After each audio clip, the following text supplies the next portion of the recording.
ഹരേ കൃഷ്ണ കൃഷ്ണ കൃഷ്ണ ഹരേ ഹരേ ഹരേ രാമ രാമ രാമ രാമ ഹരേ രാമ ഹരേ കൃഷ്ണ കൃഷ്ണ കൃഷ്ണ ഹരേ ഹരേ ഹരേ രാമ രാമ രാമ രാമ ഹരേ ഹരേ. ഹരേ കൃഷ്ണ മാതാജി. പ്രണാം മാതാജി. മണിഭൂഷിത മാതാജി. ഹരേ കൃഷ്ണ.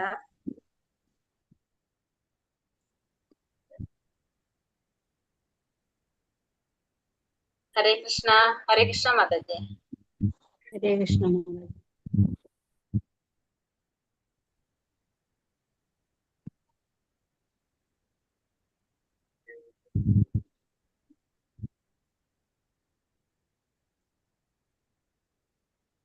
ഹരേ കൃഷ്ണ മാതാജി. ഹരേ കൃഷ്ണ. ഹരേ കൃഷ്ണ. ഹരേ കൃഷ്ണ. എല്ലാവർക്കും പ്രണാമം. ഹരേ കൃഷ്ണ മാതാജി.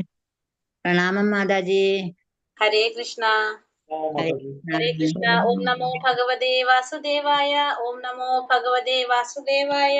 ഓം നമോ ഭഗവതേ വാസുദേവായ. ഓം അജ്ഞാനതിമിരാന്ധസ്യ ജ്ഞാനാഞ്ജനാശലാകയാ ചക്ഷുരുന്മീലിതം യേന തസ്മൈ ശ്രീ ഗുരവേ നമഃ. ശ്രീ ചൈതന്യ മനോഭീഷ്ടം സ്ഥാപിതം യേന ഭൂതലേ സ്വയം രൂപ കഥാ മഹ്യം ദദാതി സോപദാന്തികം.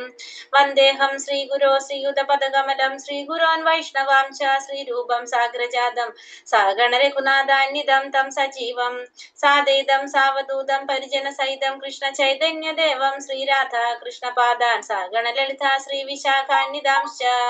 ഹേ കൃഷ്ണ കരുണാ സിന്ധോ ദീനബന്ധോ ജഗത്പദേ ഗോപേശ ഗോപികാ കാന്ത രാധാ കാന്ത നമോസ്തുതേ. തപ്ത കാഞ്ചന ഗൗരാംഗി ശ്രീരാധേ വൃന്ദാവനേശ്വരി ഋഷഭാനുസുതേ ദേവി പ്രണമാമി ഹരിപ്രിയേ. വഞ്ചകൽപതരൂപേശ്ച കൃപാ സിന്ധോഭ്യേവ ച പതിതാനാം പാവനേഭ്യോ വൈഷ്ണവേഭ്യോ നമോ നമഃ. നമോ വിഷ്ണുപാദായ കൃഷ്ണപ്രേഷ്ഠായ ഭൂതലേ ശ്രീമതേ ഭക്തിവേദാന്ത സ്വാമിനിധി നാമിനേ. നമസ്തേ സാരസ്വതേ ദേവേ ഗൗരവാണി പ്രചാരിണേ നിർവിശേഷ ശൂന്യവാദി പാശ്ചാത്യ ദേശധാരിണേ. ജയ ശ്രീ കൃഷ്ണ ചൈതന്യ പ്രഭു നിത്യാനന്ദ ശ്രീ അദ്വൈത ഗദാധര ശ്രീവാസാദി ഗൗരഭക്തവൃന്ദ. ഹരേ കൃഷ്ണ കൃഷ്ണ കൃഷ്ണ ഹരേ ഹരേ ഹരേ രാമ രാമ രാമ ഹരേ ഹരേ. ഹരേ കൃഷ്ണ. ശ്രീ ശ്രീ രാധാ ഗോവിന്ദ് ടെമ്പിൾ ഇസ്കോൺ മാംഗ്ലൂരിന്റെ 18 ദിവസത്തെ ഭഗവത്ഗീത ക്ലാസ്സിലേക്ക് എല്ലാവർക്കും സ്വാഗതം. ഇന്ന് അധ്യായം 18 സന്യാസത്തിന്റെ പരിപൂർണത. അപ്പൊ നമ്മള് പോയി 18ാമത്തെ അധ്യായത്തിൽ വന്ന് നിൽക്കുകയാണ് ഇപ്പോൾ. 18ാമത്തെ അധ്യായം സന്യാസത്തിന്റെ പരിപൂർണത. ശരിക്കും 17 അധ്യായം കൊണ്ട് ഭഗവത്ഗീത അവസാനിച്ചു. 18ാമത്തെ അധ്യായം നമ്മുടെ 2ാമത്തെ അധ്യായം പോലെ തന്നെ ഒരു സംക്ഷിപ്തമാണ്. ഈ ഭഗവത്ഗീതയുടെ ഒരു സംക്ഷിപ്തമായിട്ടാണ് 18ാമത്തെ അധ്യായം പറയുന്നത്. നമുക്ക് 18ാമത്തെ അധ്യായത്തിലേക്ക് കടക്കാം. സന്യാസത്തിന്റെ പരിപൂർണത. അപ്പൊ അർജുനനാണ് ഫസ്റ്റ് ശ്ലോകം പറയുന്നത്. ഹരേ കൃഷ്ണ. ഓം നമോ ഭഗവതേ വാസുദേവായ. അർജുന ഉവാച സന്യാസസ്യ മഹാബാഹോ തത്വമിച്ഛാമി വേദിതും ത്യാഗസ്യ ച ഋഷികേശ പൃഥക് കേശീനിഷൂദന. അർജുനൻ പറഞ്ഞു, മഹാബാഹുവായ കൃഷ്ണ, കേശിയെ ഹനിച്ചവനും ഇന്ദ്രിയങ്ങളുടെ നാഥനുമായ ഭഗവാനെ, ത്യാഗത്തിന്റെയും സന്യാസത്തിന്റെയും ഉദ്ദേശം എന്തെന്നറിയാൻ ആഗ്രഹമുണ്ട്. അപ്പൊ അർജുനൻ എന്താ പറയുന്നത്? അർജുനൻ ചോദിക്കാണ് ഭഗവാന്റെ അടുത്ത്. എന്തിനാ വിളിക്കുന്നത്? ഋഷികേശ, പിന്നെ കേശി നിഷൂദന എന്നാ പറയണല്ലേ. കേശി എന്ന അസുരനെ വധിച്ചത് കൊണ്ട് ഭഗവാൻ എന്തെന്ന് പേരുണ്ട്? കേശവൻ എന്ന് പറയുന്നുണ്ട്. അതുപോലെ തന്നെ ഋഷികേശൻ, നമ്മളെ ഇന്ദ്രിയങ്ങളുടെ നാഥനായതുകൊണ്ട് തന്നെ ഭഗവാന് ഋഷികേശൻ എന്നും പറയുന്നു. അപ്പൊ ഭഗവാനെ വിളിക്കുന്നത് ഋഷികേശ, കേശി നിഷൂദന എന്നാണ് പറയുന്നത്. എന്താണ്? അസുരന്മാരെ പോലെയാണ് എന്ത്? നമ്മുടെ സംശയങ്ങള്. ആ സംശയങ്ങളെ ഇല്ലാതാക്കി തരാനായിട്ട് ആർക്കേ സാധിക്കുള്ളൂ? ഈ കേശി അസുരനെ വധിച്ച ആ ഭഗവാന് മാത്രമേ സാധിക്കുന്നുള്ളൂ. അപ്പൊ ആ സംശയങ്ങളെ ഇല്ലാതാക്കി തരാൻ വേണ്ടിയിട്ടാണ് ഭഗവാൻ എങ്ങനെ വിളിക്കുന്നത്? അർജുനൻ കേശി നിഷൂദനാന്ന് പറയുന്നത്. അപ്പൊ എന്താണ് അർജുനന്റെ സംശയം? ത്യാഗത്തിന്റെയും സന്യാസത്തിന്റെയും ഉദ്ദേശം എന്തെന്നറിയാൻ ആർക്ക് ആഗ്രഹമുണ്ട് ഇവിടെ? അർജുനന് ആഗ്രഹമുണ്ട്. അപ്പൊ അർജുനൻ ത്യാഗം എന്താണെന്നും സന്യാസം എന്താണെന്നും അറിയാനായിട്ട് ആഗ്രഹിക്കുകയാണ്. ഈ ശ്ലോകത്തിൽ ചോദിക്കുകയാണ് ചെയ്യുന്നത്. അപ്പൊ ഭഗവാൻ അതിനെന്താ പറഞ്ഞു കൊടുക്കുന്നത്? ഭഗവാൻ പറയാണ്, ശ്രീ ഭഗവാനുവാച കാമ്യാനാം കർമ്മണാം ന്യാസം സന്യാസം കവയോ വിദുഹു സർവകർമ്മ ഫലത്യാഗം പ്രാഹുസ്ത്യാഗം വിചക്ഷണ. ഒരു മിനിറ്റ്.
മാതാജി ഒന്നും കേൾക്കുന്നില്ല. ഒരു മിനിറ്റ് മാതാജി, ഒരു സെക്കൻഡ്. പറയുന്നില്ല മാതാജി, അവിടെ ഫോൺ അറ്റൻഡ് ചെയ്യാ.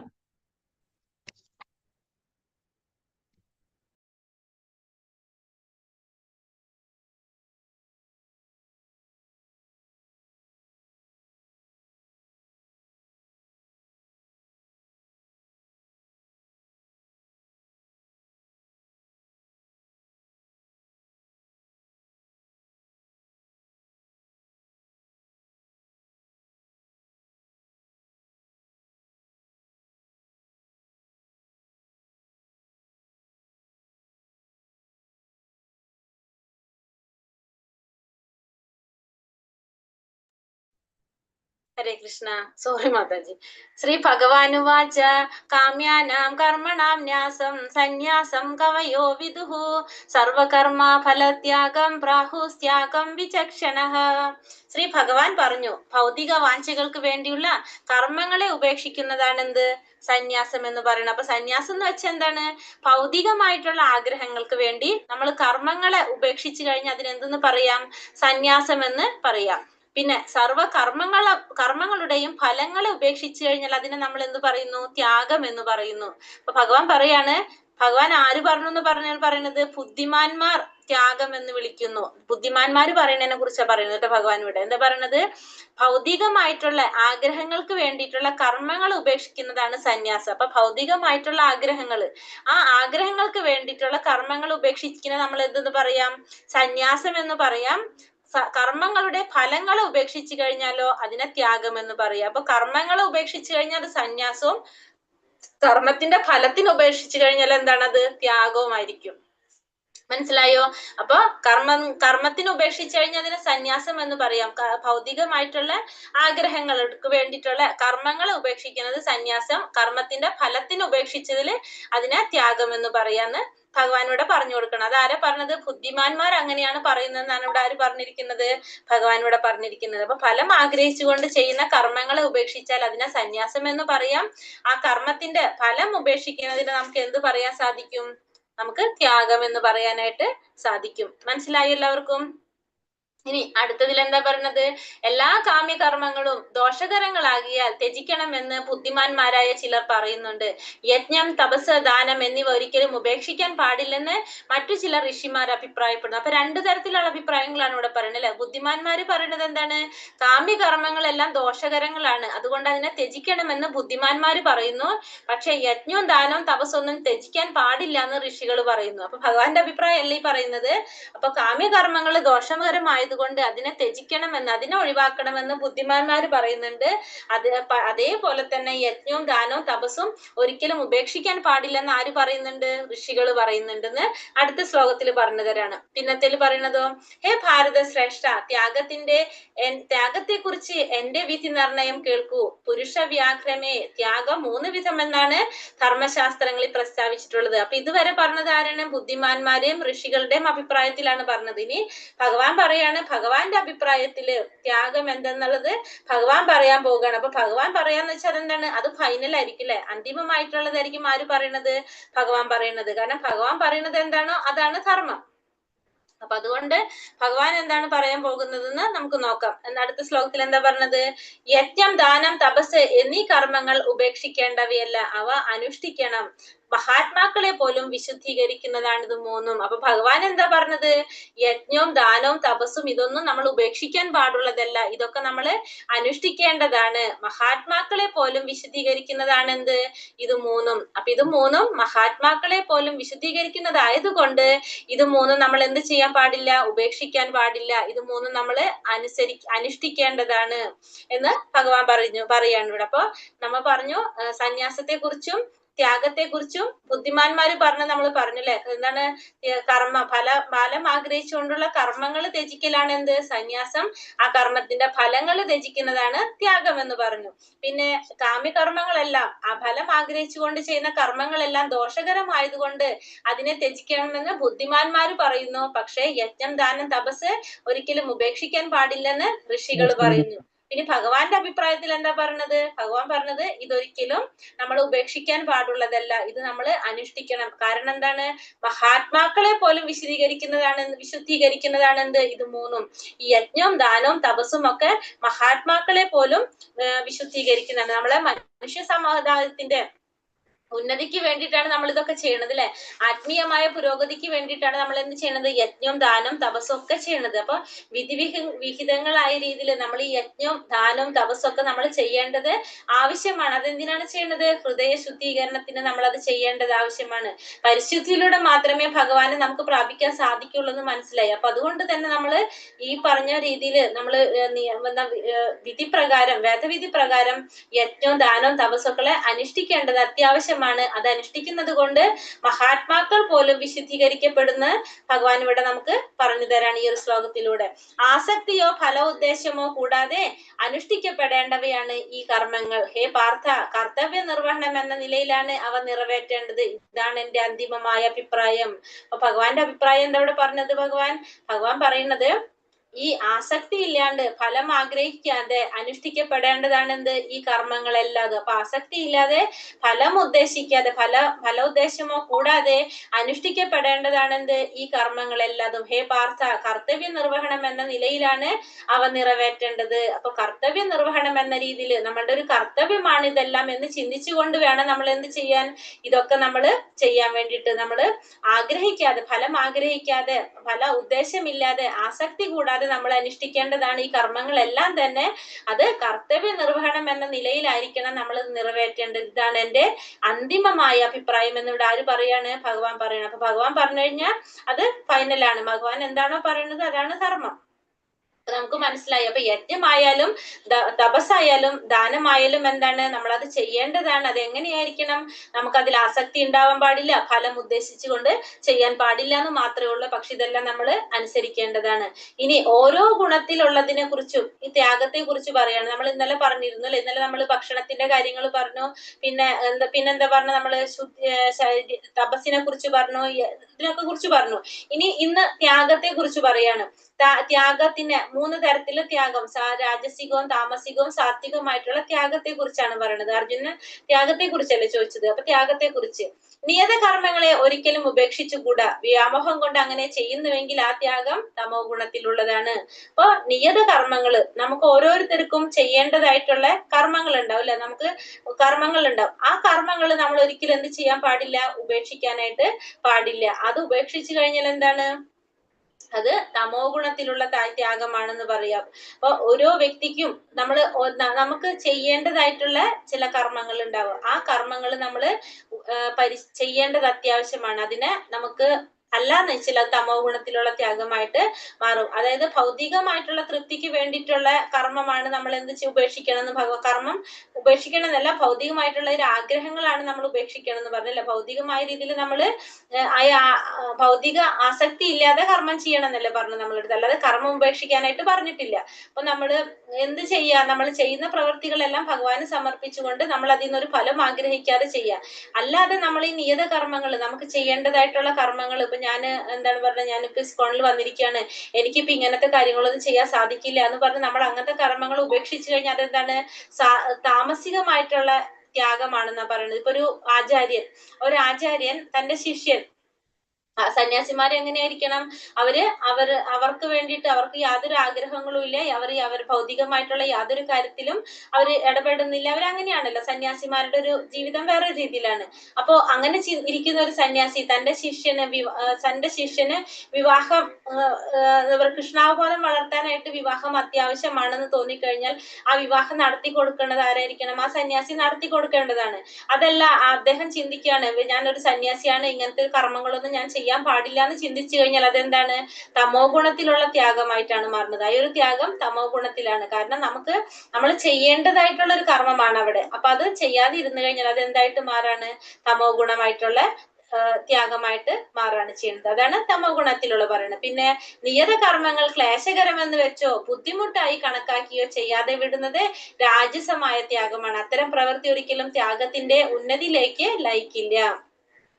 അപ്പൊ നമ്മൾ ചെയ്യേണ്ടതായിട്ടുള്ള കർമ്മങ്ങൾ നമുക്ക് ഭയങ്കര ബുദ്ധിമുട്ടാണ് അത് ചെയ്യാനായിട്ട്, അല്ലെങ്കിൽ നമുക്കത് ക്ലേശകരമായിട്ടുള്ള ഒരു പ്രവൃത്തിയാണെന്ന് ചിന്തിച്ചുകൊണ്ട് നമ്മൾ അത് ചെയ്യാതിരിക്കുകയാണെങ്കിൽ അത് എന്ത് തരത്തിലുള്ള ത്യാഗമാണ്?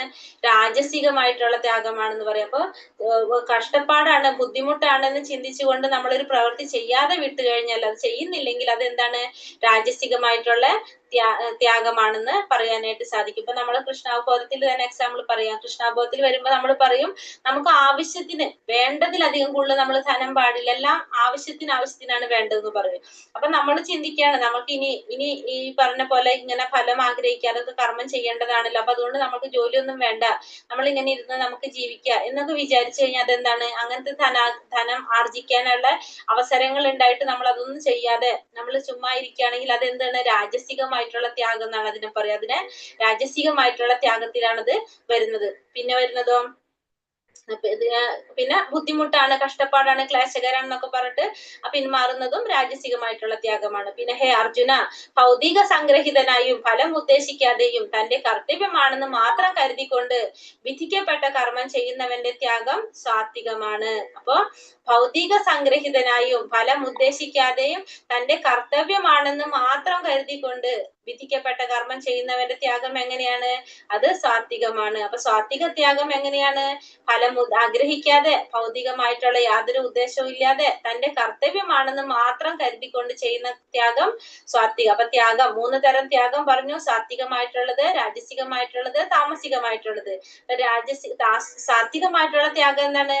തന്റെ ഫലം ആഗ്രഹിക്കാതെ തന്റെ കർത്തവ്യമാണെന്ന് മാത്രം ചിന്തിച്ചുകൊണ്ട് ചെയ്യുന്ന ത്യാഗം സാത്വികമായിട്ടുള്ള ത്യാഗം. രാജസികമായ ത്യാഗം ഏതാണ്? ക്ലേശകരം എന്ന് വെച്ചോ ബുദ്ധിമുട്ടായി കണക്കാക്കിയിട്ടോ ചെയ്യാതെ ഇടുന്നത്. നമ്മൾ ചെയ്യേണ്ട കർമ്മങ്ങള് ഭയങ്കര ബുദ്ധിമുട്ടാണ് ചെയ്യാനായിട്ട്, അതല്ലെങ്കിൽ കഷ്ടപ്പാടാണെന്ന് ചിന്തിച്ചുകൊണ്ട് ചെയ്യാതെ വിടുന്നത് എന്താണ്? രാജസികമായിട്ടുള്ള ത്യാഗം.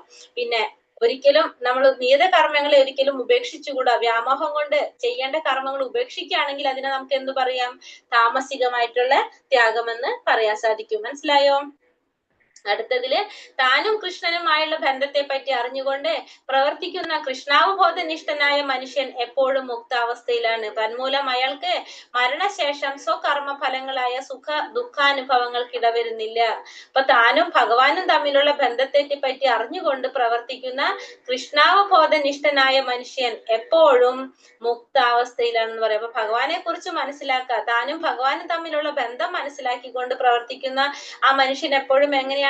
മുക്താവസ്ഥയിലായിരിക്കും. തന്മൂലം അയാൾക്ക് മരണശേഷം സ്വകർമ്മ ഫലങ്ങളായ സുഖ ദുഃഖ അനുഭവങ്ങൾക്ക് ഇടവരുന്നില്ല. അപ്പൊ അങ്ങനെയുള്ളവർക്ക് മരണശേഷം എന്ത് വരുന്നില്ല? സുഖ ദുഃഖ അനുഭവങ്ങളൊന്നും അനുഭവിക്കേണ്ടതായിട്ട് വരുന്നില്ല എന്ന് പറയാം. അപ്പൊ അയാൾക്ക് മരണശേഷം സ്വകർമ്മ ഫലങ്ങളായ സുഖ ദുഃഖ അനുഭവങ്ങൾക്ക് ഒരിക്കലും ഇടവരുന്നില്ല. കാരണം എന്താണ്? അയാള് മുക്തനാണ്. ഭഗവാനെ കുറിച്ച് ഒരു ജ്ഞാനം നേടിയ വ്യക്തിയാണ്. അതുകൊണ്ട് തന്നെ ചെയ്യുന്ന പ്രവൃത്തികളെല്ലാം ആർക്ക് സമർപ്പിച്ചായിരിക്കും ചെയ്യുന്നത്?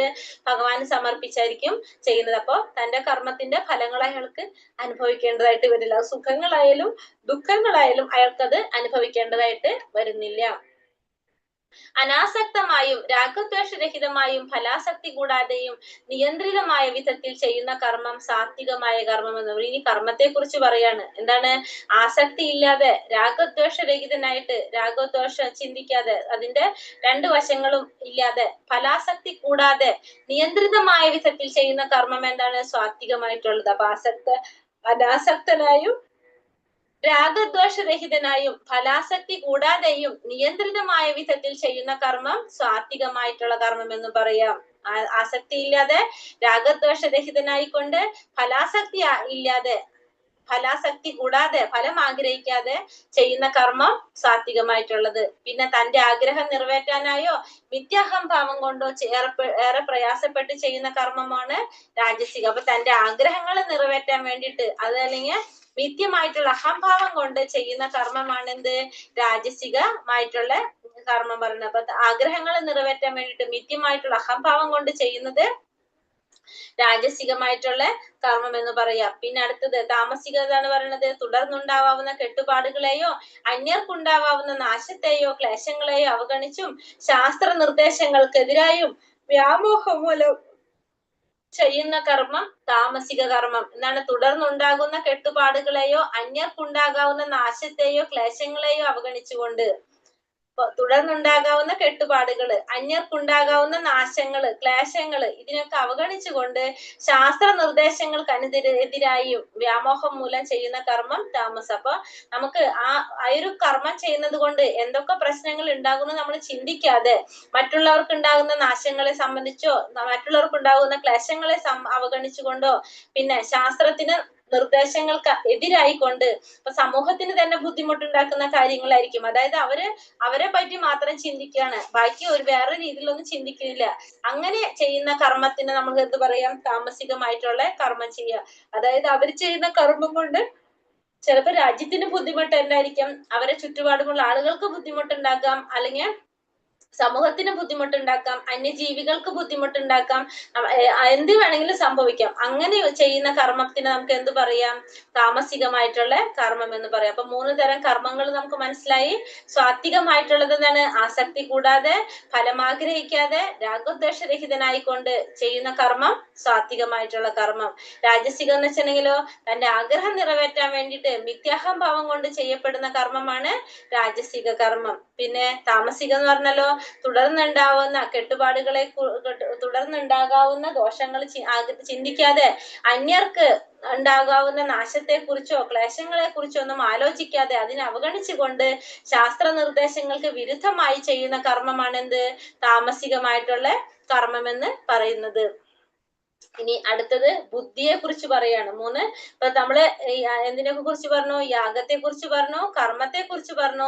ഇനി ബുദ്ധിയെ കുറിച്ച് പറയാണ്. കുന്തിപുത്ര, ചെയ്യേണ്ടതെന്ത്, ചെയ്യരുതാത്തത് എന്ത്, ഭയപ്പെടേണ്ടതും ഭയപ്പെടേണ്ടാത്തതും എന്ത്, ബന്ധത്തിനും മോക്ഷത്തിനും കാരണമാകുന്നത് എന്ത് എന്നെല്ലാം അറിയുന്ന ബുദ്ധി എന്താണ്? സ്വാത്വികമായിട്ടുള്ള ബുദ്ധി. അപ്പോ സ്വാത്വികമായിട്ടുള്ള ബുദ്ധി എന്താണ്? ചെയ്യേണ്ടത് എന്താണ്, ചെയ്യരുതാത്തത് എന്താണ്, ഭയപ്പെടേണ്ടത് എന്താണ്, ഭയപ്പെടേണ്ടാത്തത് എന്താണ്, ബന്ധത്തിനും മോക്ഷത്തിനും കാരണമാകുന്നത് എന്തൊക്കെയാണ്, ഇതൊക്കെ മനസ്സിലാക്കാവുന്ന ബുദ്ധിയാണ് എന്ത്?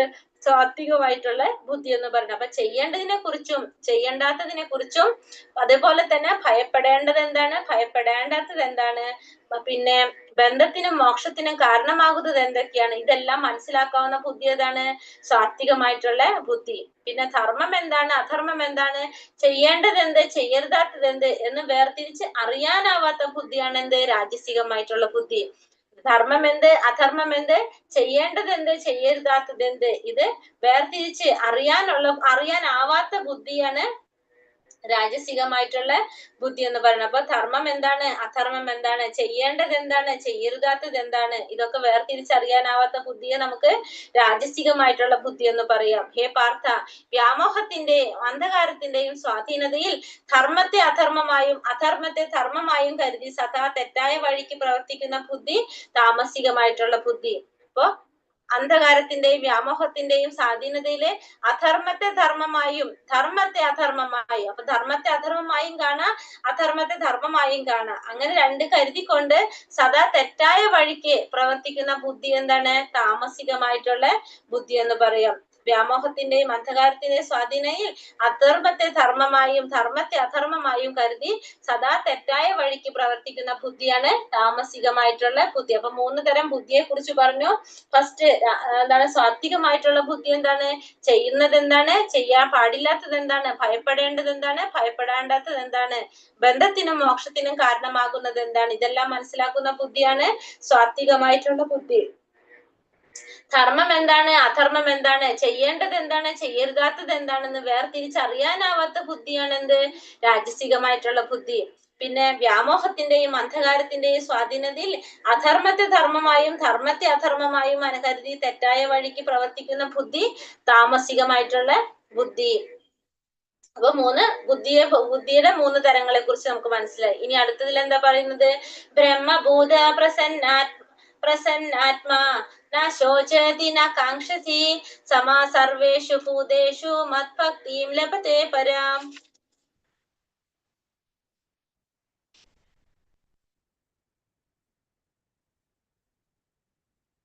ബ്രഹ്മഭൂത പ്രസന്നാത്മാ കേട്ടോ. പ്രസന്നാത്മാ ന ശോചതി ന കാംക്ഷതി സമാ സർവേഷു ഭൂതേഷു മത്ഭക്തിം ലഭത്തെ പരാം. ബ്രഹ്മഭൂതനായി പ്രസന്നാത്മനായിക്കൊണ്ട്, അതായത് പ്രസന്നവാനായിക്കൊണ്ട് എന്ത് ചെയ്യാണ് ചെയ്യുന്നത്? ഭഗവാന്റെ സേവനത്തിൽ മുഴുകുന്നവർ അല്ലെ. ആധ്യാത്മിക അവസ്ഥയിൽ, ഈ ആധ്യാത്മിക അവസ്ഥയിൽ എത്തിച്ചേർന്നവർ പരബ്രഹ്മ സാക്ഷാത്കാരം സിദ്ധിച്ച് പരമാനന്ദം അനുഭവിക്കുന്ന അയാൾക്ക് ദുഃഖമില്ല, ആഗ്രഹങ്ങളില്ല, സർവഭൂതങ്ങളിലും സമഭാവനയാണ് അയാൾക്കുള്ളത്. ഈ നിലയിൽ അയാൾ വിശുദ്ധ ഭക്തിയോടെ എന്റെ സേവനത്തിൽ മുഴുകുന്നു. ഇവിടെ എന്താ പറഞ്ഞത്? ആധ്യാത്മിക അവസ്ഥയിൽ എത്തിച്ചേർന്നവൻ പരബ്രഹ്മ സാക്ഷാത്കാരം സിദ്ധിച്ച് പരമാനന്ദം അനുഭവിക്കുന്ന ഏത് അവസ്ഥയിലാണ്? ബ്രഹ്മഭൂതാവസ്ഥയിൽ എത്തിച്ചേർന്നവര് പരമസാക്ഷാത്കാരം നേടിക്കൊണ്ട് സിദ്ധിച്ചുകൊണ്ട് അവരെന്താണ്? അവർക്ക് പരമാനന്ദം ലഭിക്കുകയാണ് ചെയ്യുന്നത്. അയാൾക്ക് ദുഃഖങ്ങളില്ല, ആഗ്രഹങ്ങളില്ല, സർവഭൂതങ്ങളും സമഭാവനയാണ് അയാൾക്കുള്ളത്. ഈ നിലയിൽ അയാൾ വിശുദ്ധ ഭക്തിയോടെ എന്റെ സേവനത്തിൽ മുഴുകുന്നു. അപ്പൊ എല്ലാവരോടും ാണ് ആർക്കുള്ളത്? ഇങ്ങനെയുള്ളവർക്കുള്ളത്. അവർക്ക് എന്താണ്? അവർക്ക് ദുഃഖങ്ങളില്ല, അവർക്ക് ആഗ്രഹങ്ങളില്ല, സർവഭൂതങ്ങളിലും സമഭാവനയാണ് അവർക്കുള്ളത്. അതുകൊണ്ട് തന്നെ അവരെന്താണ്? വിശുദ്ധ ഭക്തിയോടെ ഭക്തിയുടെ സേവനത്തില് മുഴുകുകയാണ് ഇവർ ചെയ്യുന്നത്. അപ്പൊ ആധ്യാത്മിക അവസ്ഥയില് എത്തിച്ചേർന്നവർ പരബ്രഹ്മ സാക്ഷാത്കാരം സിദ്ധിച്ച് പരമാനന്ദം അനുഭവിക്കാനായിട്ട് സാധിക്കും. അയാൾക്ക് എന്തുണ്ടാവുന്നില്ല?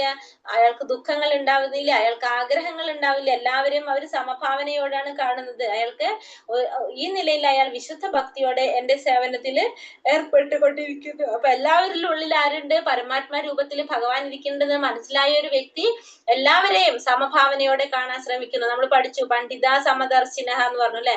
എല്ലാവരെയും സമദർശിനിയോടെ കാണാൻ സാധിക്കുന്നവരാണ് പണ്ഡിതന്മാര്.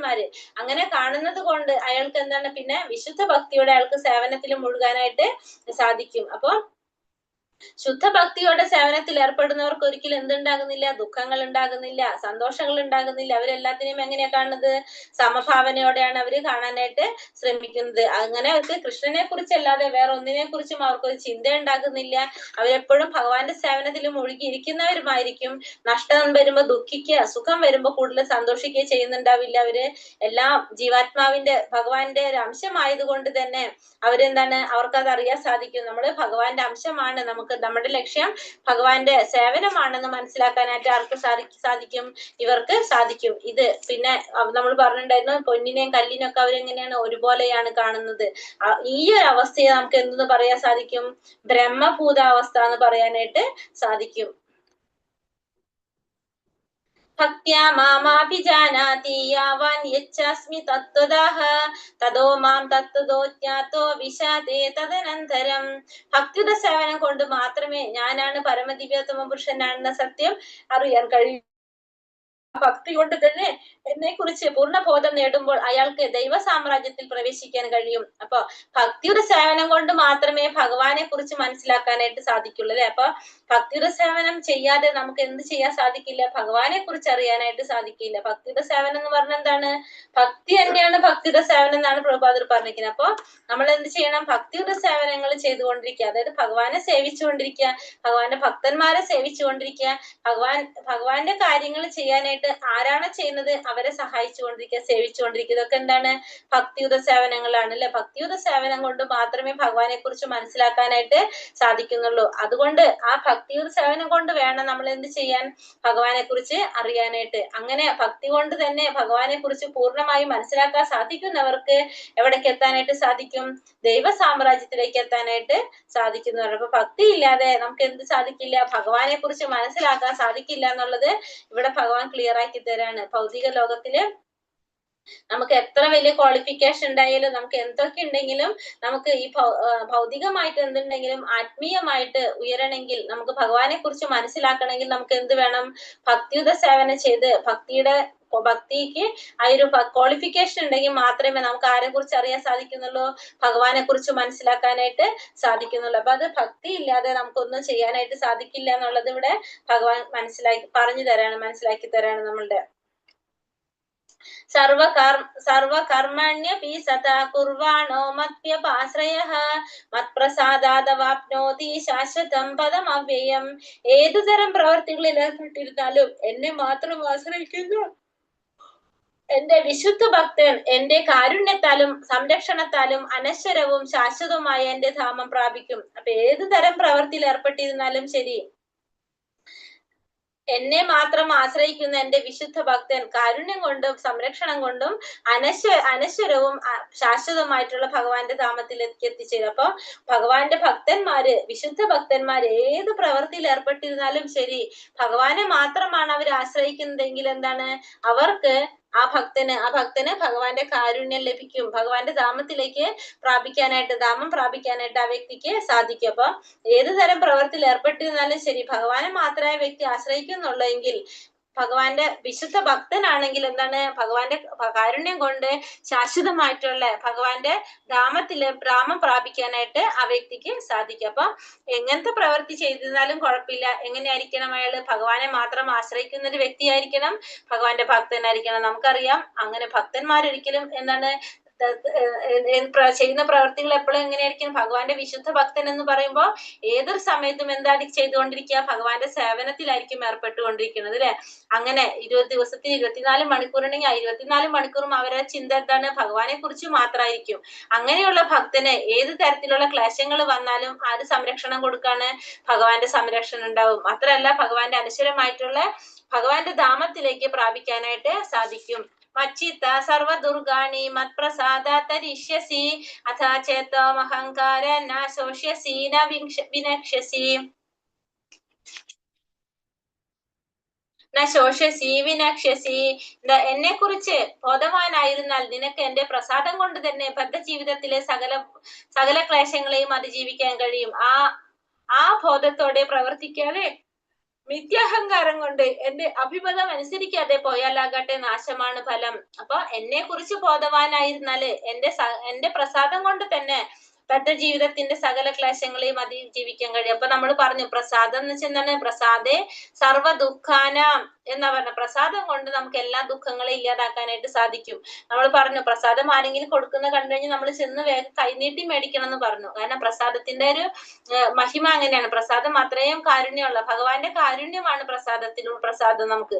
അപ്പൊ അതുകൊണ്ട് തന്നെ പ്രസാദത്തിന് വളരെ ഗുണങ്ങളുള്ളതാണ്. ഭഗവാന്റെ കാരുണ്യമായതുകൊണ്ട് തന്നെ ഭഗവാനുമായി ബന്ധപ്പെട്ടതൊന്നും എന്താണ് വ്യത്യാസമല്ല, എല്ലാം ഭഗവാന്റെ അത്രയും തന്നെ എല്ലാത്തിനും എന്തുണ്ടാവും, ഒരു ഗുണം ഉണ്ടാവും. അതുപോലെ തന്നെ ഭഗവാന്റെ പ്രസാദത്തിനും എന്ത് ചെയ്യാൻ സാധിക്കും, സകല ക്ലേശങ്ങളെയും അതിജീവിക്കാനായിട്ട് കഴിയുന്നതാണ്. ആ ബോധത്തോടെ പ്രവർത്തിക്കാതെ മിഥ്യാഹങ്കാരം കൊണ്ട് സ്വന്തം അഭിമതിക്കനുസരിച്ച് പ്രവർത്തിക്കുകയാണെങ്കിൽ എന്തായിരിക്കും ഫലം ഉണ്ടാകുന്നത്, നാശമായിരിക്കും ഫലം എന്ന് പറയുന്നത്. അപ്പൊ ഒരു ഭക്തൻ എന്തൊരു പ്രവൃത്തി ചെയ്യുമ്പോഴും എന്താണ്, ഭഗവാന് സമർപ്പിച്ചുകൊണ്ട് ചെയ്യുക എന്ന് ഭഗവാൻ ഇവിടെ പല പല ശ്ലോകത്തിലൂടെ പറഞ്ഞു തരാണ്. ഈശ്വര സർവഭൂതാനാം ഹൃദയശാർജുന തിഷ്ഠതി ഭ്രാമയൻ സർവഭൂതാനി യന്ത്രാരൂഢാനി മായയാ.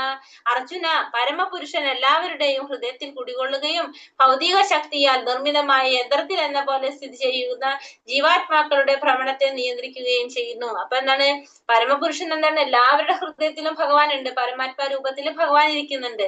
അപ്പൊ എല്ലാവരുടെ ഹൃദയത്തിലും ഭഗവാൻ എങ്ങനെ പെരുമാറുന്നത്, ഒരു യന്ത്രത്തെ പോലെയാണ് പെരുമാറുന്നത്. ജീവാത്മാക്കളുടെ ഭ്രമണത്തെ നിയന്ത്രിക്കുന്നു എന്നുള്ളൊരു പ്രവൃത്തി മാത്രമേ ആര് ചെയ്യുന്നുള്ളൂ, ഭഗവാൻ ചെയ്യുന്നുള്ളൂ. അതായത് ജീവാത്മാവായിരിക്കുന്ന പരമാത്മാവ് ചെയ്യുന്നുള്ളൂ, ജീവാത്മാവായിട്ടല്ല പരമാത്മാവായിരിക്കുന്ന ഭഗവാൻ ചെയ്യുന്നുള്ളൂ. അപ്പൊ അതുകൊണ്ട് തന്നെ എന്താ പറയണത്, എല്ലാ ജീവജാലങ്ങളുടെയും ഭ്രമണത്തെ നിയന്ത്രിക്കുന്നതും ആര് തന്നെയാണ്, ഭഗവാൻ തന്നെയാണ്. അപ്പൊ എല്ലാവരുടെ ഹൃദയത്തിൽ കുടികൊള്ളുന്നത് ആരുണ്ട്, ഭഗവാനുണ്ട്. ജീവാത്മാവ് കുടികൊള്ളുന്ന പറഞ്ഞു കഴിഞ്ഞു. അതേപോലെ തന്നെ പരമാത്മാവ് ഇരിക്കുന്നുണ്ട്. ഭൗതിക ശക്തിയാൽ നിർമ്മിതമായിട്ടുള്ള യന്ത്രത്താൽ എന്ന പോലെ സ്ഥിതി ചെയ്യുന്ന ജീവാത്മാക്കളുടെ ഭ്രമണത്തെ നിയന്ത്രിക്കുന്നതും ആര് തന്നെയാണ്, ഇവിടെ ഭഗവാൻ തന്നെയാണ് നിയന്ത്രിക്കുന്നതെന്ന് നമുക്ക് ഇതിലൂടെ മനസ്സിലാക്കാനായിട്ട് സാധിക്കും. നമുക്കറിയാവുന്നതാണ്, ഒരു രണ്ടാമത്തെ അധ്യായത്തിന് പഠിച്ചിട്ടുണ്ടായിരുന്നു, നമ്മളെ ശരീരം കൊണ്ടൊന്നും ചെയ്യാൻ പറ്റാത്തൊരവസ്ഥ വരുമ്പോ ജീവാത്മാവ് എന്ത് ചെയ്യാണ്, ഒരു ശരീരം വിട്ട് അടുത്ത ശരീരത്തിൽ പ്രവേശിക്കുകയാണ് ചെയ്യുന്നത്.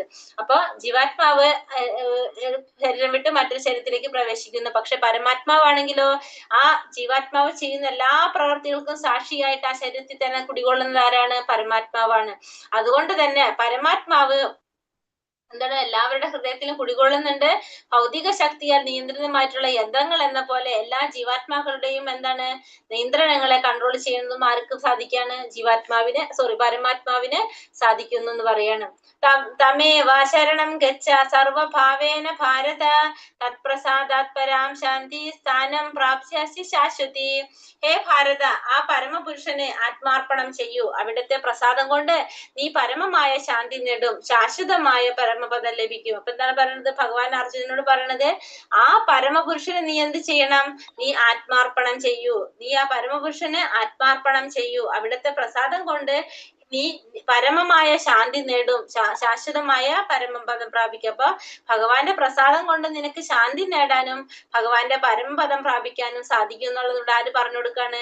ഭഗവാൻ പറഞ്ഞു കൊടുക്കാണ് അർജുനനോട്. അപ്പൊ പരമപുരുഷന് വേണ്ടിയിട്ട് ആത്മാർപ്പണം ചെയ്യുക, ആത്മാവിനെ അർപ്പിച്ചു കൊടുക്കുക. അതുപോലെ തന്നെ ഭഗവാന്റെ പ്രസാദം കൊണ്ട് ശാന്തി നേടാനും പരമപദം പ്രാപിക്കാനായിട്ട് സാധിക്കുന്നുള്ളത് പറഞ്ഞു തരാണ്. ഇതി തേ ജ്ഞാനമാഖ്യാതം ഗുഹ്യാത് ഗുഹ്യതരം മയ വിമ്രശൈതശേഷേണ തഥേ യഥേച്ഛസി തഥാ കുരു. ഇപ്രകാരം അതിരഹസ്യമായ ജ്ഞാനമാണ് ഞാൻ നിനക്ക് വിവരിച്ചു തന്നത്. ഇനി സമഗ്രമായി ആലോചിച്ചതിന് ശേഷം ഹിതമെന്ന് തോന്നുന്നത് എന്താ അത് ചെയ്യുക. അപ്പൊ ഇവിടെ എന്താ പറഞ്ഞത്? ഇപ്രകാരം വളരെ രഹസ്യമായിട്ടുള്ള ഒരു ജ്ഞാനമാണ് ഭഗവാൻ ആർക്ക് പറഞ്ഞു കൊടുക്കുന്നത്? അർജുനന് പറഞ്ഞു കൊടുക്കുന്നത്. ഇനി നീ എന്ത് ചെയ്യാ? നിനക്ക് ഉചിതമെന്ന് തോന്നുന്നത് എന്തോ അത് ചെയ്യാന്ന് പറയും. യഥേച്ഛസി തഥാ കുരു, യഥേച്ഛസി തഥാ കുരു. ഏതാണോ നിനക്ക് ഹിതമെന്ന് തോന്നുന്നത്, ഏതാണോ ശരിയെന്ന് തോന്നുന്നത് അത് മാത്രം നീ ചെയ്യുക എന്നാണ് ഇവിടെ ആര് പറയുന്നത്? അർജുനനോട് ഭഗവാൻ പറയുന്നത്. അല്ലാതെ നിർബന്ധിച്ച് അർജുനനെ കൊണ്ടൊന്നും ചെയ്യിക്കുന്നില്ല. അർജുനനോട് എല്ലാ കാര്യങ്ങളും പറഞ്ഞു മനസ്സിലാക്കി കൊടുത്തു. ഇനി നിനക്ക് ഏതാണോ ശരിയെന്ന് തോന്നുന്നത് അത് നീ ചെയ്യാനാണ് ഇവിടെ അർജുനനോട് ഭഗവാനായിട്ട് പറഞ്ഞു കൊടുക്കുന്നത്.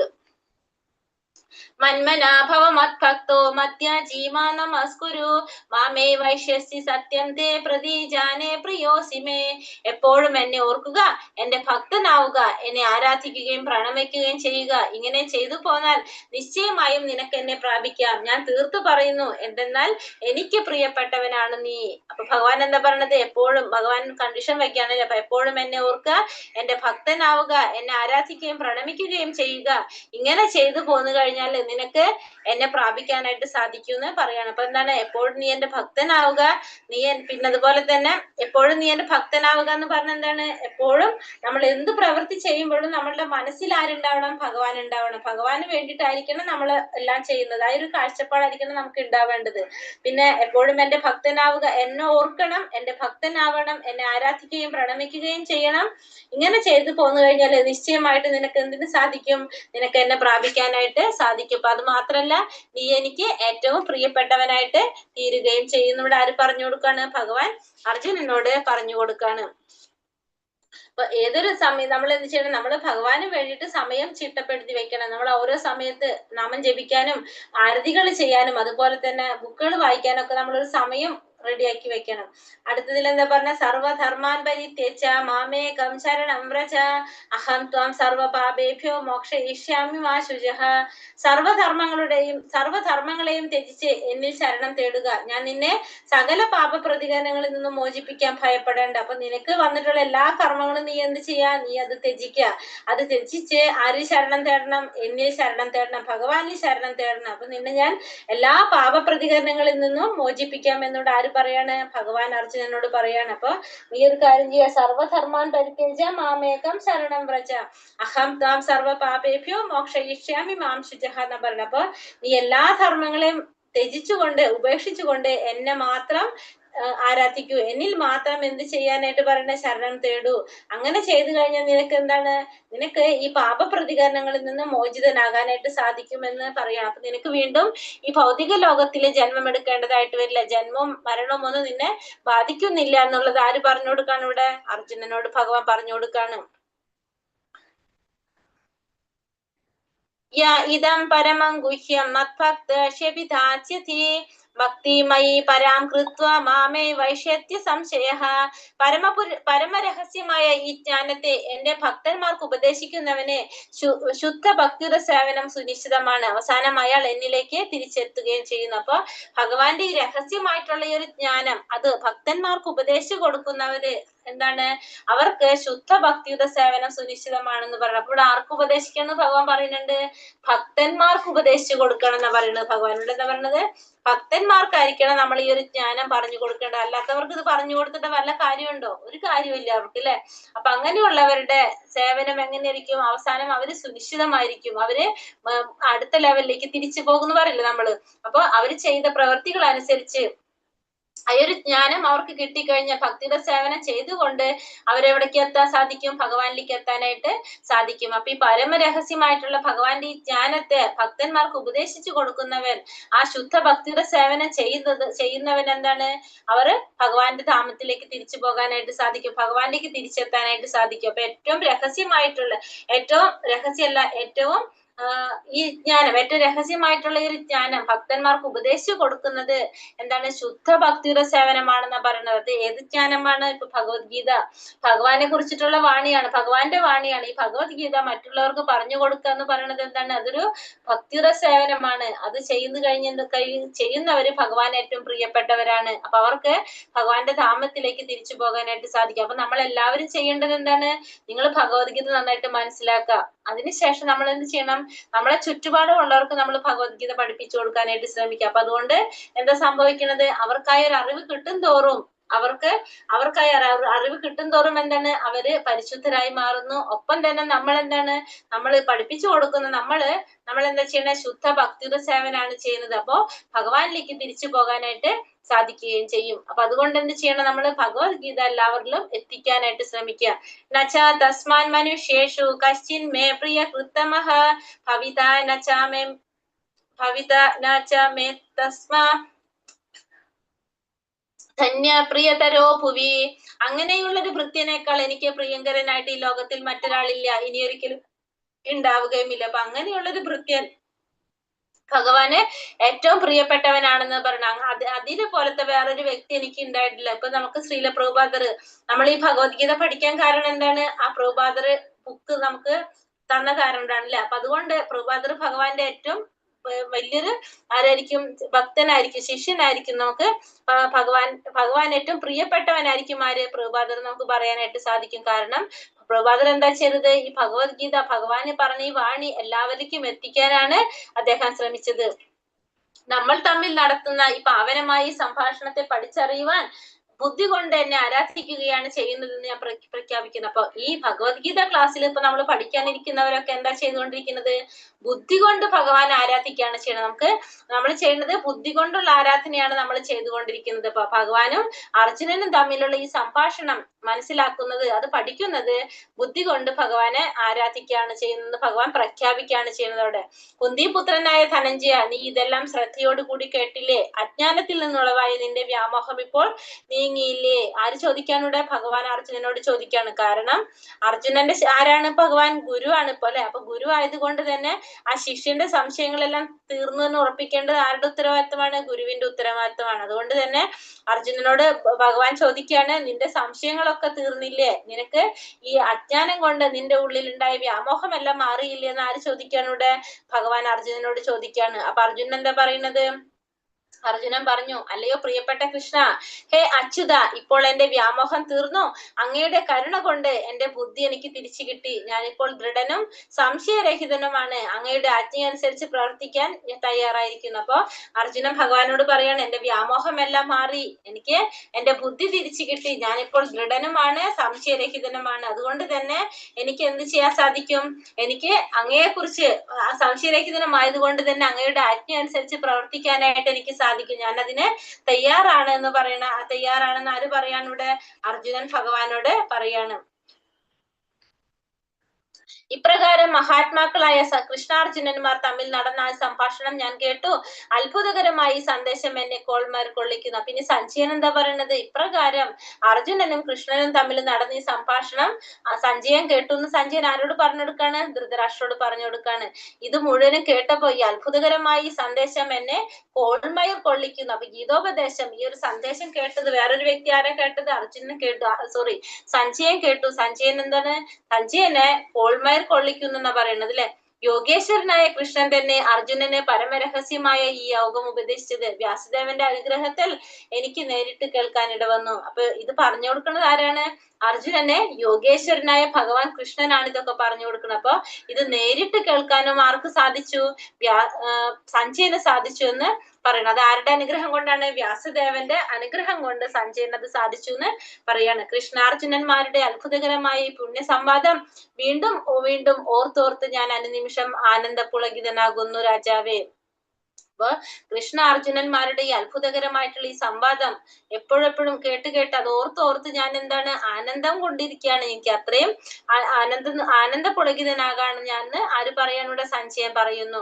അല്ലയോ രാജാവേ, കൃഷ്ണന്റെ അത്ഭുതാവഹമായ ആ രൂപം ഓർക്കും തോറും എനിക്ക് വിസ്മയം വർദ്ധിക്കുന്നു, വീണ്ടും വീണ്ടും സന്തോഷം ഉണ്ടാകുന്നു. അപ്പൊ ഭഗവാൻ ഇവിടെ എന്തൊക്കെ കാണിച്ചിട്ടുണ്ടായിരുന്നു? വിശ്വരൂപം ദർശിച്ചിട്ടുണ്ടായിരുന്നു ഭഗവാന്റെ, അല്ലെ? പിന്നെ ഭഗവാന്റെ ദ്വിഭുജ രൂപം, പിന്നെ എന്താണ് ദ്വിഭുജ രൂപം കാണിച്ചു കൊടുത്തു, ചതുർഭുജ രൂപത്തിൽ ഭഗവാൻ കാണിച്ചു കൊടുത്തു, വിശ്വരൂപം കാണിച്ചു കൊടുത്തു, വിഭൂതികളെ കുറിച്ചൊക്കെ പറഞ്ഞു കൊടുത്തു. അപ്പൊ ഇതൊക്കെ ആലോചിക്കും തോറും ആർക്ക് സന്തോഷം ഉണ്ടാകാണ്? സഞ്ജയന് സന്തോഷം ഉണ്ടാകണം. അതൊക്കെ ആലോചിക്കും തോറും സഞ്ജയൻ അങ്ങോട്ട് അത്ഭുതം പോലെയാണ്. അതൊന്നും സന്തോഷം കൊണ്ട് വളരെ സന്തോഷം ഉണ്ടാകുന്നു. എനിക്ക് വിസ്മയം വർദ്ധിക്കുന്നു എന്ന് പറയണം. സന്തോഷം വീണ്ടും വീണ്ടും സന്തോഷം ഉണ്ടാകുന്നു. എനിക്ക് എന്താ പറയണത്?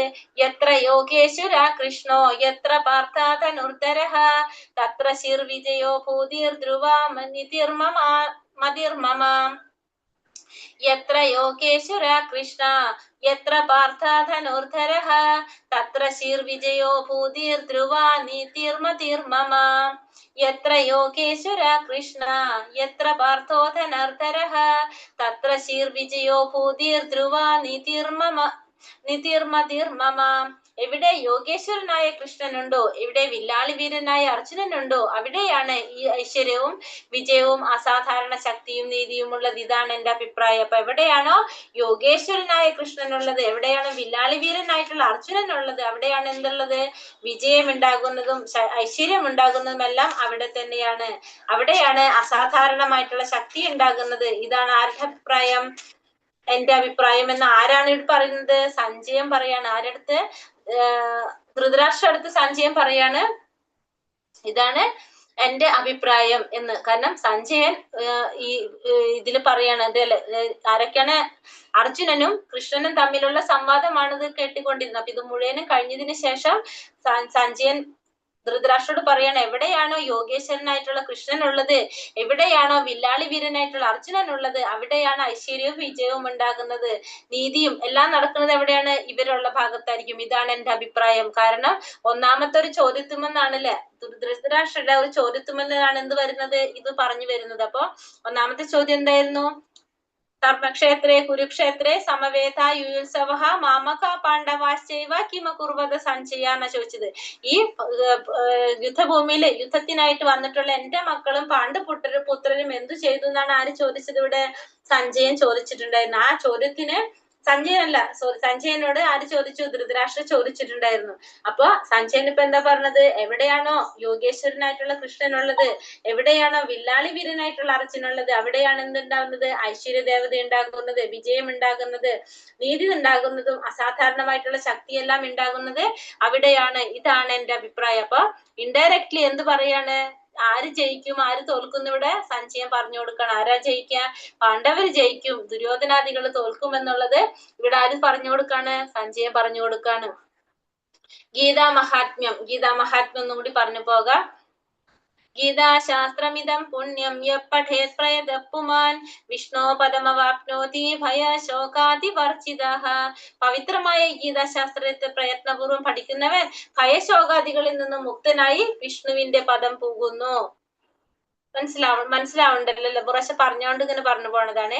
ഗീതാധേന ശീലസ്യ പ്രാണായാമപരസ്യ ച നൈവ സന്ധിഹി പാപാനി പൂർവജന്മ കൃതാനി ച. നിത്യവും ഗീത വായിക്കുകയും പ്രാണായാമം ശീലിക്കുകയും ചെയ്യുന്നവന്റെ പൂർവജന്മ കൃത പാപങ്ങൾ നശിക്കുകയും പുതുതായി പാപങ്ങൾ ഉണ്ടാകാതിരിക്കുകയും ചെയ്യുന്നു. പൂർവജന്മത്തിലെ കർമ്മങ്ങളൊക്കെ നമ്മളുടെ ഇല്ലാണ്ടാവാണ്. മലർ നിർമോചനം പുംസ ജലസ്നാനം ദിനേ ദിനേ സകൃത് ഗീതാപസി സ്നാനം സംസാര മലനാശനം. മനുഷ്യരുടെ പ്രതിദിന സ്നാനം ശരീരത്തിലെ അഴുക്ക് മാറ്റുന്നതാണ്. എന്നാൽ ഭഗവത്ഗീതയാകുന്ന പുണ്യജലത്തിൽ ഒരിക്കൽ മാത്രം കുളിച്ചാലോ അത് സംസാര മലത്തെ നശിപ്പിക്കുന്നു. ഗീതാസു ഗീത കർത്തവ്യ കിമന്യേ ശസ്ത്ര വിസ്തരൈഹി യാ സ്വയം പത്മനാഭസ്യ മുഖ പത്മാതി നിസൃത. ഭഗവത്ഗീത വളരെ നന്നായി പഠിക്കേണ്ടതാണ്. വിഷ്ണുവിന്റെ മുഖത്തു നിന്ന്, മുഖപത്മത്തിൽ നിന്ന് നിർഗളിച്ച് ഭഗവത്ഗീതയുള്ളപ്പോൾ മറ്റനേക ശാസ്ത്രങ്ങൾ എന്താ. അപ്പൊ ഭഗവത്ഗീത നന്നായിട്ട് പഠിക്കണം. അത് എവിടെന്നാ വരുന്നത്? ഭഗവാനാണ് അതിന്റെ വാണിയില്, ഭഗവാനാണ് അത് പറഞ്ഞിരിക്കുന്നത്. അപ്പൊ അത് ഉള്ളപ്പോ മറ്റുള്ള ശാസ്ത്രങ്ങൾ എന്തിനാണ് പഠിക്കുന്നതെന്നാ ചോദിക്കുന്നത്. ഭാരതാമൃത സർവസ്വം വിഷ്ണോർ ഭക്താദി നിസൃതം ഗീതാ ഗംഗോദകം പീത്വാ പുനർജന്മാന വിദ്യതേ. മഹാഭാരതത്തിന്റെ സാരവും ഭഗവാൻ വിഷ്ണുവിന്റെ തന്നെ മുഖത്തു നിന്ന് പുറപ്പെട്ടതുമായ ഗീതയാകുന്ന പവിത്രമായ ഗംഗാജലം കുടിച്ചാൽ എന്താണ്? പുനർജന്മം ഉണ്ടാകുന്നില്ല. അപ്പൊ പുനർജന്മം ഉണ്ടാകില്ല എന്നും കൂടി പറയണം. അപ്പൊ ഗംഗയേക്കാൾ പവിത്രമാണെന്ന് നമ്മൾ പറഞ്ഞു കഴിഞ്ഞിട്ടുണ്ടായിരുന്നു ഫസ്റ്റ് ക്ലാസ്സിൽ അല്ലെ. ഏകം ശാസ്ത്രം ദേവകീ പുത്ര ഗീതം ഏകോ ദേവോ ദേവകീ പുത്ര ഏവ ഏകോ മന്ത്രസ്യ നാമാനി യാനി കർമാപ്യേകം തസ്യ ദേവസ്യ സേവ. ഒരേ ഒരു ശാസ്ത്രം ഭഗവാൻ ഉപദേശിച്ച ഗീത, ഒരേ ഒരു ഈശ്വരൻ ഭഗവാൻ ശ്രീകൃഷ്ണൻ, ഒരേ ഒരു മന്ത്രം ഭഗവാന്റെ നാമം, ഒരേ ഒരു കർമ്മം ഭഗവാന്റെ സേവ. ഇതാണ് പറയുന്നത്. ഇതാണ് ഗീത മഹാത്മ്യത്തെ കുറിച്ച് പറയുന്നത്. ഇനി നമുക്കിന്ന് ക്വസ്റ്റ്യൻസ് നോക്കാം. സന്യാസം, ത്യാഗം ഇവ എന്താണെന്നാണ് ഭഗവാൻ പറഞ്ഞത്? എന്താണ് പറയുന്നത്? ഭൗതിക വാഞ്ചകൾക്ക് വേണ്ടിയുള്ള കർമ്മങ്ങളെ ഉപേക്ഷിക്കുന്നതാണ് സന്യാസം. സർവകർമ്മങ്ങളുടെയും ഫലങ്ങളെ ഉപേക്ഷിക്കുന്നതിനെയാണ് ത്യാഗം എന്ന് പറയുന്നത്. ശ്ലോകം 5 എന്താ പറഞ്ഞത് ഭഗവാൻ? യജ്ഞം, ദാനം, തപസ് എന്നീ കർമ്മങ്ങൾ ഉപേക്ഷിക്കേണ്ടവയല്ല, അവ അനുഷ്ഠിക്കപ്പെടണം. മഹാത്മാക്കളെ പോലും വിശദീകരിക്കുന്നതാണ് ഇത് 3. അതെ, അത് ഉപേക്ഷിക്കാനുള്ളതല്ല, അത് അനുസരിക്കേണ്ടത് തന്നെയാണ്. നമ്മൾ പറഞ്ഞു കഴിഞ്ഞല്ലേ. എങ്ങനെയാണ് യജ്ഞങ്ങൾ ചെയ്യേണ്ടത്? അറിയില്ല. എങ്ങനെയാണ് യജ്ഞം ചെയ്യേണ്ടത്? ആസക്തിയോ ഫല ഉദ്ദേശ്യമോ കൂടാതെ അനുഷ്ഠിക്കപ്പെടേണ്ടതാണ് കർമ്മങ്ങൾ. അതങ്ങനെ അത് കർത്തവ്യ നിർവഹണം എന്ന് മാത്രം ചിന്തിച്ചാണ് ചെയ്യേണ്ടത്. അപ്പൊ നമ്മൾ ചെയ്യുന്ന യജ്ഞങ്ങൾക്ക് ആസക്തി ഉണ്ടാവാൻ പാടില്ല, ഫലം ആഗ്രഹിക്കാൻ പാടില്ല. നമ്മൾ എങ്ങനെ ചെയ്യണം? കർത്തവ്യമാണ്, നമ്മൾ ഇത് ചെയ്യേണ്ടതാണ്, നമ്മളുടെ ഒരു ഉത്തരവാദിത്തമാണെന്ന് മാത്രം ചിന്തിച്ചുകൊണ്ടായിരിക്കണം നമ്മൾ എന്ത് ചെയ്യേണ്ടത്? ഇത് ചെയ്യേണ്ടതെന്നാണ് ഭഗവാൻ പറഞ്ഞത്. അപ്പൊ ഭഗവാന്റെ അഭിപ്രായത്തിൽ എങ്ങനെയാ ചെയ്യേണ്ടത്? ഒരു കർത്തവ്യമാണ്, ഇതൊക്കെ ഞാൻ ചെയ്യേണ്ടതാണ് ചിന്തിച്ച് ചെയ്യുക. അതിന്റെ ഫലം ആഗ്രഹിക്കാൻ പാടില്ല, ആ പ്രവൃത്തിയില് ആസക്തി ഉണ്ടാവാൻ പാടില്ല. മനസ്സിലായോ? സാത്വികമായിട്ടുള്ള ബുദ്ധി എന്താണ്?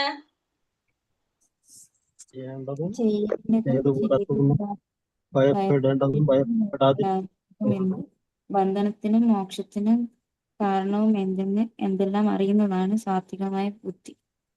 മനസ്സിലാകുന്നത് അല്ലെ. അതായത് സാത്വികമായിട്ടുള്ള ബുദ്ധി എന്ന് പറഞ്ഞു കഴിഞ്ഞാല് നമുക്ക് മനസ്സിലാക്കാൻ സാധിക്കണം എന്താണ് ചെയ്യേണ്ടതെന്നും എന്താണ് ചെയ്യാൻ പാടില്ലാത്തതെന്നും. പിന്നെന്താണ്? ഭയപ്പെടേണ്ടത് എന്ത്, ഭയപ്പെടേണ്ടാത്തത് എന്ത്? ബന്ധത്തിനും മോക്ഷത്തിനും കാരണമാകുന്നത് എന്ത്? ഇതൊക്കെ മനസ്സിലാക്കി ഇതെല്ലാം അറിയുന്നതാണ് എന്ത്? സാത്വികമായിട്ടുള്ള ബുദ്ധി എന്ന് പറയാം. ശ്ലോകം 65 ഭഗവാൻ എന്താ പറഞ്ഞത്?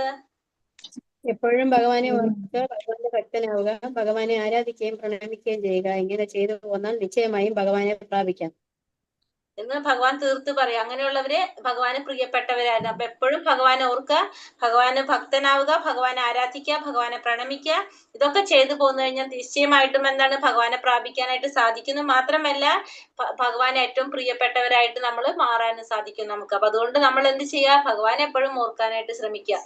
സഞ്ജയൻ ലാസ്റ്റ് പറഞ്ഞു തന്ന സഞ്ജയന്റെ അഭിപ്രായം എന്താ? ഭഗവാൻ സഞ്ജയ് പറഞ്ഞത് ലാസ്റ്റ് ശ്ലോകത്തില് എവിടെ യോഗീശ്വരനായ കൃഷ്ണനുണ്ടോ, എവിടെ വില്ലാളി വീരനായ അർജുനനുണ്ടോ, അവിടെയാണ് ഐശ്വര്യവും വിജയവും